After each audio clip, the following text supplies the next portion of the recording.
All through our high mountain country, beautiful alpine lakes sparkle like glistening diamonds scattered among the granite peaks. To quietly fish one of these gems is a remarkable experience, not soon forgotten. A study in solitude for Idaho anglers. But you know, until 1920, many of these lakes were totally barren, totally bereft of fish. 10,000 years ago, the powerful glaciers of the Ice Age groaned and scraped, shifting, building, and tearing down until finally, spent, they retreated.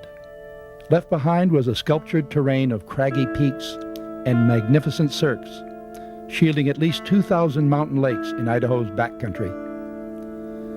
But these same sheltering mountains became barriers, draining the lakes by sheer vertical streams and waterfalls, creating an impossible route for even the hardiest native fish to access.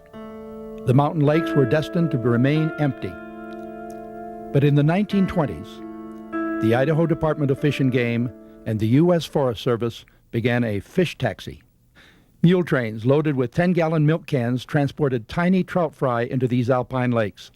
And with a few changes, this same fish taxi service continues today. Whoop. Went up. Whoop. For Fish and Game Manager Stacy Gebhardt, there's no better mode of transportation than a reliable mule. Come on, Skeeter.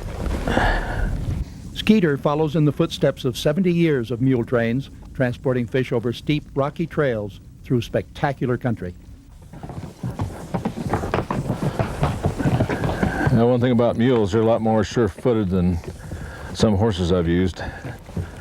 I feel a lot better on a mule than a horse.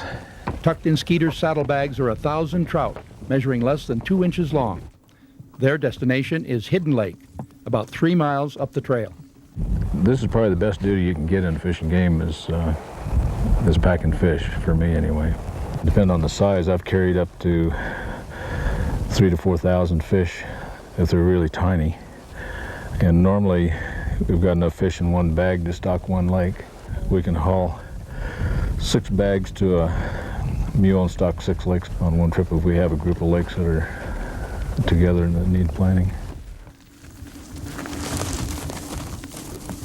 The lake lives up to its name.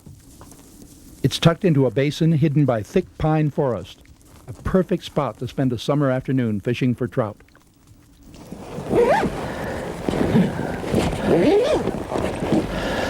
Well, looks like they enjoyed their ride, the mule.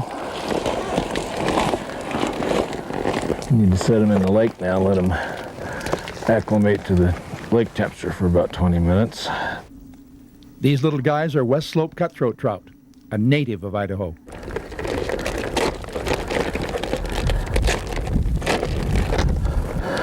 Mix a little lake water with it here. Ease them into it, their new home. 2 summers from now, they'll be large enough to catch. In 3 or 4 summers, they'll be big beauties. But the cutthroat won't reproduce because Hidden Lake, like most of these mountain lakes, has no inlet and trout need moving stream water to spawn. For this to remain an angler's paradise, old Skeeter the mule must return every 2 years carrying his precious cargo. The journey actually begins here, in the raceways of the McCall hatchery. In the early 60s, Stacy Gebhardt began experimenting with new methods of transporting trout. He replaced the cumbersome 10-gallon milk cans with plastic bags. This cut the weight from 110 pounds to 6 and upped the survival rate to 100%. A pound of fish, that's about 1,000 tiny trout, are loaded with 3 quarts of water into a plastic bag that's inflated with pure oxygen. Some will journey gently by the old-fashioned mule train, but most will arrive in their new homes with a bit more of a splash. Stocking fish from the air isn't new either, but the efficiency has increased dramatically with the advent of lighter plastic bags and modern aircraft. You just turn on end and go straight into the lake, and sitting in the back seat, you're basically hanging by the seat belt.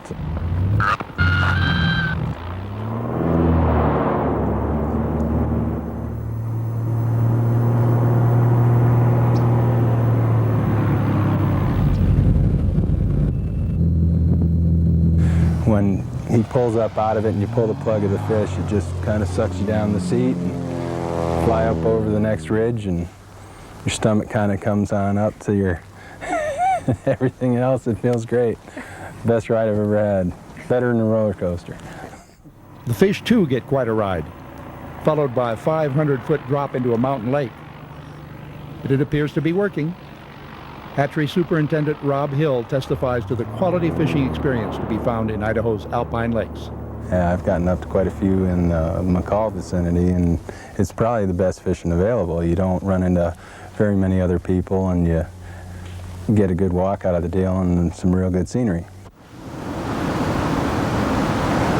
Cute little guys. Melanie and Paul Spieler are spending their second wedding anniversary doing just that, walking and enjoying the scenery.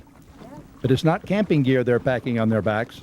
Each year at this time, we recruit volunteers from our volunteer base who like to backpack these fish into the various lakes where they're not accessible by car or it's not feasible to stock them by air. This is a beautiful lake. 20 to 25 lakes are stocked each year by volunteers like Paul and Melanie. They are on the wrong end. There we go. Planting fish is just one undertaking of the volunteer program at Fish and Game. The projects vary, but the motivation remains the same: the conservation of Idaho's outdoors and wildlife. When Bob told us we're coming in to plant fish and then come back on the same trip and pick up the garbage, that made it more appealing than it was in the first place. My wife and I just love Idaho, and it is a crying shame to see people leave the state a mess. It's really disappointing. I really like doing things to help ensure that everything's going to stay wild and that the environment's going to be okay, and that people can come up and do fishing in places like this and enjoy their stays in the outdoors. And we're hoping to come back in 2 years on our 4th anniversary and come catch some of the fish we just released.